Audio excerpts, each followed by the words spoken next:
I am happy to let you know, dousing all the fire on the controversy regarding the film screenings at IFK, we are going ahead with all the screenings of the film as scheduled, as per the notification issued by Government of Kerala, and long live cinema.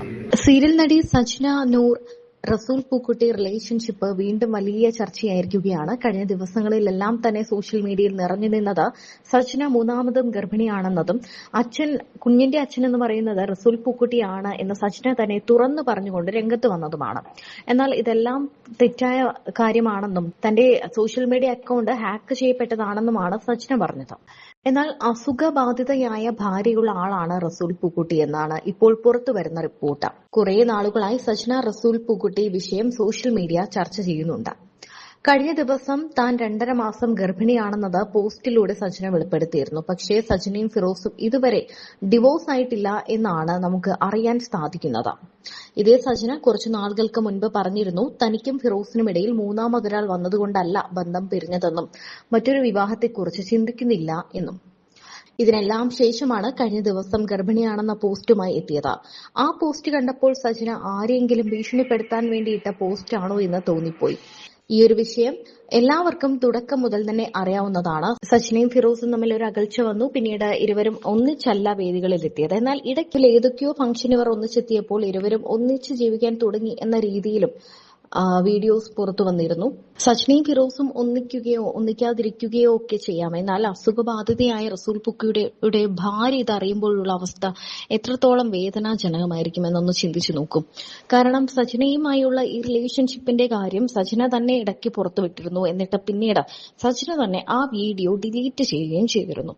പിന്നീട് വീണ്ടും ഈ സംഭവം പുറത്തു കൊണ്ടുവന്നത് ഫിറോസും സജ്നയും തന്നെയാണ്. ഇത് ഇരുവരുടെയും ഒന്നിച്ചുള്ള ഒത്തുകളിയാണോ എന്ന തരത്തിൽ വരെ ഇപ്പോൾ ചർച്ചകൾ നടക്കുന്നുണ്ട്.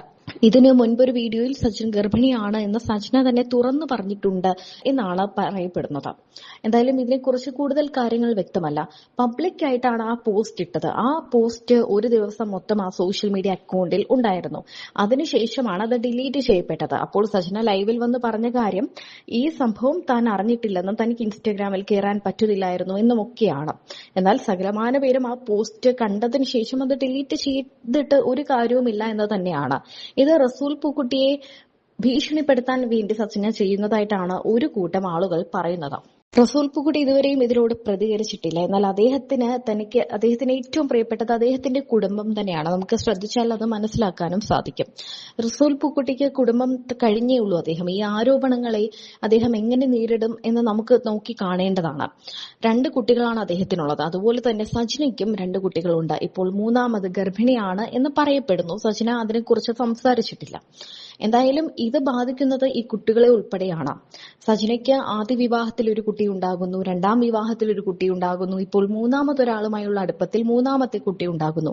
ഈ കുട്ടികളെ ഇതെങ്ങനെ ബാധിക്കും എന്നാണ് ആരാധകരും ചോദിക്കുന്നത്. ഹലോ, എൻ്റെ കുറച്ച് വിവാദമായിട്ടുള്ള വീഡിയോകൾ ഇപ്പോൾ വന്നുകൊണ്ടിരിക്കുക. കുറേ ഫോട്ടോസും കാര്യങ്ങളൊക്കെ വെച്ചിട്ട് ഈ അക്കൗണ്ട് എനിക്ക് കിട്ടിയത് കുറച്ച് ടൈമുകളായിട്ടേ ഉള്ളൂ. എനിക്ക് എൻ്റെ അക്കൗണ്ട് ഹാക്കായി പോയേക്കുമായിരുന്നു. ഹാക്ക് എന്ന് പറഞ്ഞാൽ എനിക്കറിയത്തില്ല ഇതെങ്ങനെയാണെന്ന്. എനിക്ക് ഓപ്പൺ ആക്കാൻ പറ്റുന്നില്ല, എൻ്റെ ഫോണിൽ നിന്ന് റെക്കോർഡ് ചെയ്യാൻ പറ്റുന്നില്ല. ഈ ന്യൂസ് കിട്ടിയത് എൻ്റെ ഫ്രണ്ട്സ് കുറേ പേര് എനിക്ക് മെസ്സേജ് ചെയ്തിട്ട് ഇങ്ങനെയാണ്, പിന്നെ കൺഗ്രാജുലേഷൻ അന്നൊരു കാര്യങ്ങൾ തിരക്കിയപ്പോഴാണ് എനിക്ക് ലിങ്ക് ഇട്ട് തന്നപ്പോഴാണ് ഓരോരുത്തരുടെ യൂട്യൂബ് വീഡിയോസും കാര്യങ്ങളും ലിങ്കുകളും എല്ലാം കാര്യങ്ങളൊക്കെ ഇട്ടപ്പോഴാണ് ശരിക്കും പറഞ്ഞാൽ ഞാൻ ഇതിൻ്റെ ഡീറ്റെയിൽസ് എടുത്തതും. ഞാൻ ഷാലുവിനെ വിളിച്ച് പാനിക്കായിട്ട് എൻ്റെ അക്കൗണ്ട് ഡീൽ ചെയ്തുകൊണ്ടിരിക്കുന്നത് ഷാലുവാണ്. അപ്പോൾ ഷാലുവിനെ ഞാൻ വിളിച്ചിട്ട്, ഷാലു പെട്ടെന്ന് ഇങ്ങനൊരു സാധനമാണ്, ഷാലു എന്താണ് സംഭവിക്കുന്നത് എനിക്കറിയാം, എനിക്ക് എൻ്റെ അക്കൗണ്ട് ഓപ്പൺ ചെയ്യാൻ പറ്റുന്നില്ല, നീ ഒന്ന് ഓപ്പൺ ചെയ്ത് നോക്ക്. അവൾ നോക്കിയിട്ട് അവൾക്ക് ഓപ്പൺ ചെയ്യാൻ പറ്റുന്നില്ലായിരുന്നു. അങ്ങനെ അവൾ എന്തൊക്കെയോ ചെയ്ത് റിക്കവർ ചെയ്ത് എടുത്തിട്ട് ഇപ്പം കാരണം അതിനകത്ത് വന്ന പോസ്റ്റുകൾ കാര്യങ്ങളെല്ലാം ഞങ്ങൾ ഡിലീറ്റ് ചെയ്തിട്ടുണ്ട്. വൃത്തികെട്ട രീതിയിൽ കാര്യങ്ങളൊക്കെ ചെയ്തുകൊണ്ടിരിക്കുകയാണ്. ദയവ് ചെയ്ത് എന്നെ കൊല്ലാക്കൊല ചെയ്യരുത്. ഞാനിത് കേസ് വഴി തന്നെ മൂവ് ചെയ്യാം. കാരണം നമ്മളിപ്പോൾ ഒരു വീഡിയോ ചെയ്യുന്നത് ഇപ്പം ഇത്രയും വൃത്തികെട്ട രീതിയിലുള്ള എന്നെ കുറേ അനാവശ്യമായിട്ടുള്ള ആൾക്കാരെല്ലാം എന്നെ കുറേ അനാവശ്യമായിട്ട് സംസാരിക്കുന്നുണ്ട്, എന്നെയും അദ്ദേഹത്തെയൊക്കെ വെച്ചിട്ട്. അപ്പം അതുകൊണ്ടാണ് ഞാൻ ഈ ഒരു വീഡിയോ ഇപ്പോൾ ചെയ്യുന്നത്. ഇപ്പം വീഡിയോ ചെയ്യാൻ പറ്റുന്ന ഒരു മാനസികാവസ്ഥയിലുമല്ല ഞാൻ. മാനസികാവസ്ഥയിൽ നിന്ന് ഞാൻ അങ്ങേയറ്റം തളർന്നിരിക്കുക. ഒന്ന് റിക്കവറായി വരുന്നതേ ഉള്ളൂ. ഓരോ ട്രോമയിൽ നിന്ന് ഞാൻ റിക്കവറായി വരുന്നതേ ഉള്ളൂ. എന്നെ കൊല്ലാക്കൊല ചെയ്യുകയാണ്. ആര് കൊല്ലാക്കൊല ചെയ്താലും ഞാൻ ജീവിക്കും, എൻ്റെ കുഞ്ഞുങ്ങൾക്ക് വേണ്ടി ഞാൻ ജീവിച്ചിരിക്കും. ചുമ്മാ ഇതാരും ആയിക്കോട്ടെ, ഞാൻ ആരാണെന്ന് ഇപ്പം മെൻഷൻ ചെയ്യുന്നില്ല. ഞാൻ നാളെ സ്റ്റേഷനിൽ പോയിട്ട് ഈ സർവീസ് സെല്ലിൽ പോയിട്ട് ഇതിൻ്റെ കാര്യങ്ങൾ എടുത്ത് ഇതാരായാലും ഇത് എന്തായാലും ഞാൻ പൊക്കിയെടുത്ത് വരും. ഇതാരാണ് ഇങ്ങനെ ചെയ്തത്, എൻ്റെ ഹാക്ക് ചെയ്തത് ആരാണ്, ആരൊക്കെയാണ് ഇപ്പം എനിക്ക് എൻ്റെ സംശയങ്ങൾ ഞാൻ ആരൊക്കെയാണെന്ന് പറയുന്നില്ല. എനിക്ക് പല ആൾക്കാരെ സംശയമുണ്ട്. എൻ്റെ അക്കൗണ്ടിൽ തന്നെ എൻ്റെ അക്കൗണ്ട് ഓപ്പൺ ആയിരുന്ന പല അക്കൗണ്ടുകളും ഉണ്ട്. പക്ഷെ ഇതാര് ചെയ്താലും ഞാൻ തിരിച്ച് ഉറപ്പായിട്ടും നിയമത്തിൻ്റെ മുന്നിൽ കൊണ്ടുവരികയും ചെയ്യും.